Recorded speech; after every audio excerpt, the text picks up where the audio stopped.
दुख और सुख एक ही वृत्ति है। जैसे बाकी वृत्तियों की चेतना बनी रहती है, वैसे इनकी भी बनी रहनी चाहिए। कोई विशेष मंत्र नहीं है, कोई विशेष तरीका नहीं है।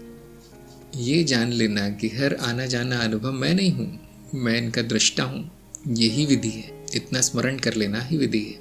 जब आवश्यक होता है तब आना चाहिए स्मरण।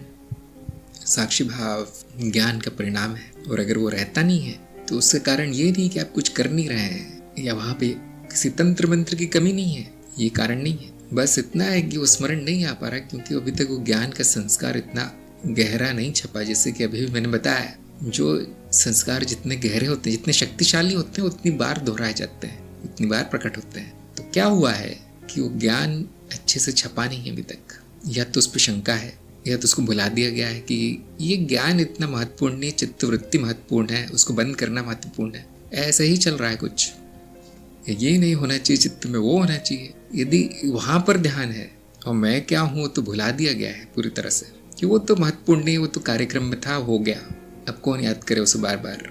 मेरी समस्या तो मेरा मन है। तो यदि ऐसा हो गया है तो फिर कुछ चेतना की कोई संभावना नहीं है। वो जो गहरा संस्कार पढ़ना चाहिए था वो नहीं पड़ा, और अब तरह तरह की विधियां पूछने से, तरह तरह के जाप करने से, पता नहीं क्या करने से कुछ नहीं होगा। उससे नहीं आता साक्षी भाव, कुछ करने से नहीं आता साक्षी भाव, ज्ञान का परिणाम है। तो वापस ज्ञान की तरफ जाइए। जिनका बार बार साक्षी भाव छूट रहा है, ज्ञान दोहराइए मन में नहीं हो रहा है। सामने आपने लेख लिखे, इतने सारे क्यों लिखे हैं, वीडियो बना दी गए हैं ताकि मुझे बार बार ना बोलना पड़े। आप वीडियो चला दीजिए।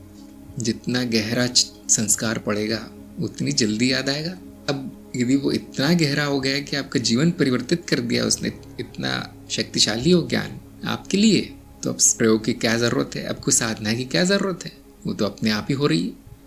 सबसे अच्छी साधना तो वो है जो अपने आप ही होती रहे, जैसे करना ना पड़े, है ना। शुरू में जैसे योग में प्राणायाम करवाते हैं, अब उसकी इतनी अच्छी साधना हो जाती है, अपने आप ही होता है, करना नहीं पड़ता। आपको क्यों बार बार करना पड़ रहा है, और इतने महीने हो गए आपका प्रश्न एक ही रहता है कि ये कैसे करूं और वो कैसे करूं। अब आपको पता चल रहा होगा धीरे धीरे, इसमें कैसे वाला प्रश्न नहीं है। बीज बंजर जमीन पे पड़ा है, उसको पानी वानी खाद वाद देना है। अक्सर हम गरम तवे का उदाहरण देते हैं। एक बार जब हाथ जलता है तो इतना शक्तिशाली संस्कार है, वो दोबारा नहीं छुएंगे, ठंडे तवे को भी नहीं छुएंगे, बहुत शक्तिशाली। तो अभी तक आपने गरम तवा छुआ नहीं है। जिसका साक्षी भाव जाता रहता है, फिसलता रहता है, उनको तवा छूना है। ऐसा क्यों? सब ज्ञान तो सबको बराबर मिला है, ज्ञान बराबर होता है, गुरु भी वही है।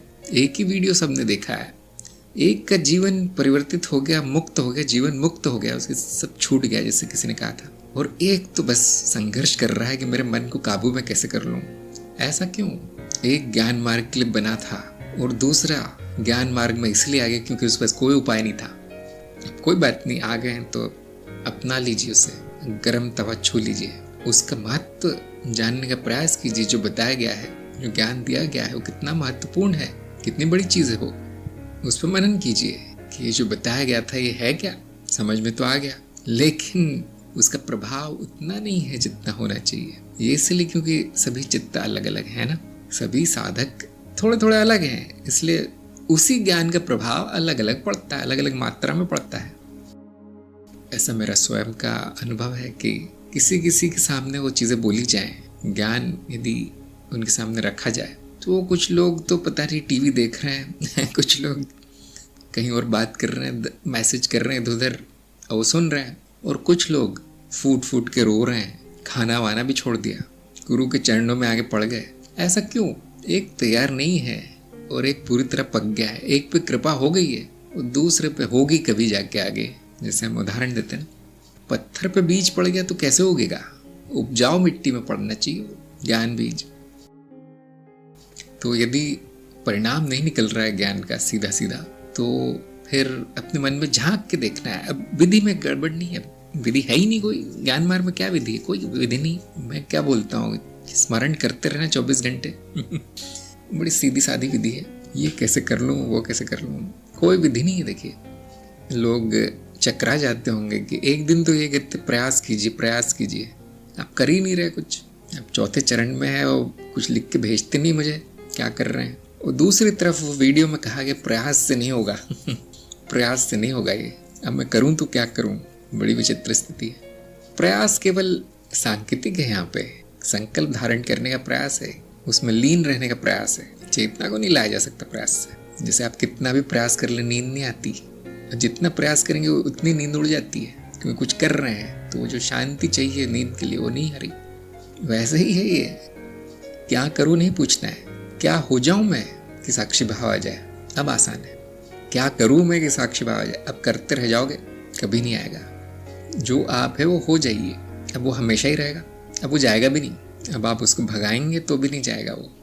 इसीलिए ज्ञान मार्ग सबके लिए नहीं है, जो इसके लिए बना है, जो इस सांचे में ढला है वही फिट हो जाता है यहाँ। बाकी लोग प्रयास ही करते हैं बस। ऐसा ही है, अब सौभाग्य कह लीजिए दुर्भाग्य कह लीजिए, ऐसा ही है। मेरे ख्याल से तो सभी आध्यात्मिक मार्ग ऐसे ही हैं, विशेष प्रकार के चित्त के लिए बनाए गए हैं। और कौन जानता है कि कौन सा मार्ग मेरा है? साधक तो नहीं जान पाता बेचारा, गुरु ही मूल्यांकन करके बताता है कहाँ जाना उचित होगा।